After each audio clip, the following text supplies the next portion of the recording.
शीतला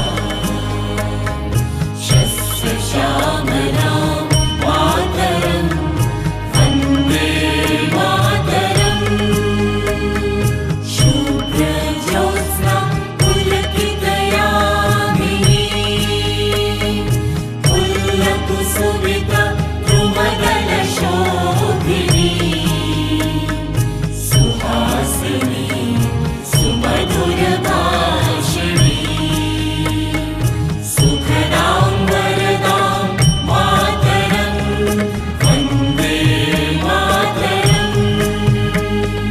कोटि कोटि कण्ठ कलक